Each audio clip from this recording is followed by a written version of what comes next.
Hey everyone, welcome back for a new round of box office predictions. So of course, right off the top, we have to recap what happened last weekend, and it was an interesting weekend across the board because many, if not most out there, including myself, underestimated the Meg. Big time. And not only did that hurt my regular predictions, but in Fantasy Movie League, it wound up being a major game changer. And for the predictions with Perri League this last weekend, we only had 4 perfect lineups. The 4 people who scored that perfect lineup are Marvin Velma and Provo Theaters, D-Duck for Life, Amex Red Theaters, and Daniel's Cineplex.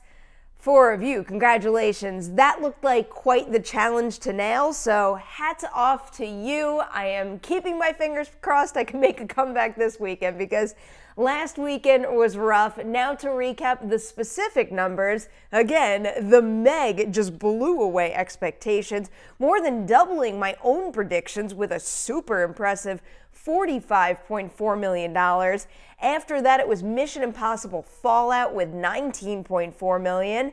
Number 3 went to Disney's Christopher Robin, which made another $13 million. Then at number 4, we have newcomer Slender Man, which topped expectations with a solid $11.4 million. And then at number 5, we have yet another new movie that performed very well opening weekend. It's BlacKkKlansman, which managed to make $10.8 million at just 1,500 theaters. Rolling into this new round of predictions right off the bat, I've got a little bit of a challenge with the number 5 spot because there's a couple movies that could wind up taking it.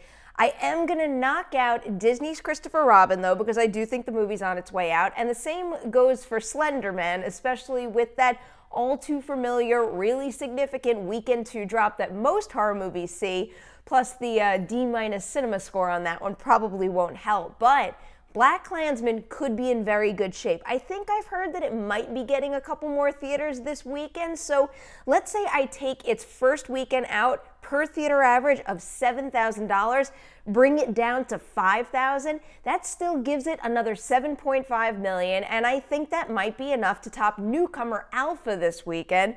Moving into my number 4 now, that is where I have Mission Impossible Fallout. My plan to compare Fallout to Rogue Nation's percent change trend didn't exactly work out last weekend, and if I'm being completely honest, I'm having a difficult time finding a comparable film for this weekend even, but let's say I go back to some of the other Mission Impossible movies. When I look at what happened to those movies in weekend 4, those percent changes on a bunch of them dropped yet again, so that right there has me not wanting to bring the percent change for Fallout last weekend, which was 45%, up at all. And if I give it another 45% dip, it's closing out this weekend with $10.5 million. Now we're on to my number 3, and that is where I have a newcomer. It's Mile 22. The number 3 spot doesn't sound all that bad, but I don't think that's a sign that Mile 22 is going to make a lot of money, especially with both Fallout and the Meg firmly still in play right now.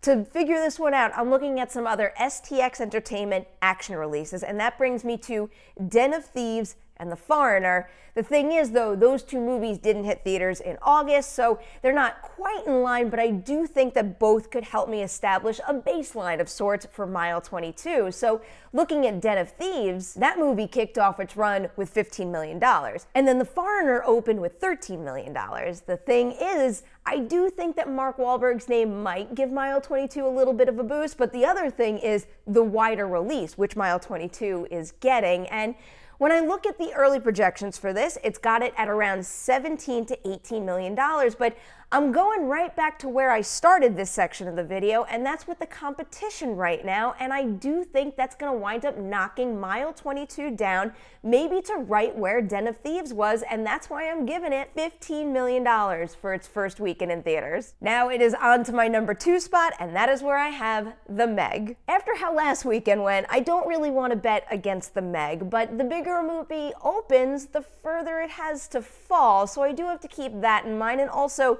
The Meg is an action comedy horror movie, and as we already discussed in this video, horror movies do tend to see big weekend 2 drops. So keeping that in the back of my mind. And also, the movie has that B+ cinema score, and you guys know I use cinema score to try to gauge whether or not a movie might have legs, and that B+ is kind of right on the cusp for me. I think it might help, but I'm not quite sure about that. So in order to help me a little further, I'm looking at two recent releases this year: Rampage and also Pacific Rim Uprising. So Rampage in weekend 2, it actually held on very, very strong. It only fell 43.8%.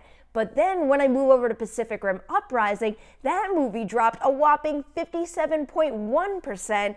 What I think is going to wind up happening with the Meg, though, is it's going to fall right in between the two of those, maybe losing half of its first weekend profits, which is a pretty respectable drop given how much it made. And if that's how things pan out for the Meg in weekend 2, it's going to make another $22.5 million. A really solid weekend 2 for the Meg right there, but this weekend, I don't think that's going to be enough to top my number 1, and that's Crazy Rich Asians. This movie is actually hitting theaters on Wednesday this week, and I think it's a smart move because it will make a good deal probably on Wednesday and Thursday. But when we're talking about the 3-day weekend, which is what we cover in this video, I think the overall number could come down a little bit because some might go see it Wednesday and Thursday, and ultimately there's nothing wrong with that. They still make all the money. Looking at a really big success from last year in the comedy department, of course, we had Girls Trip. So Girls Trip did open in July. It didn't have that Wednesday release, so I think that is going to contribute to Girls Trip having the higher opening of $31 million when it kicked off its theatrical run.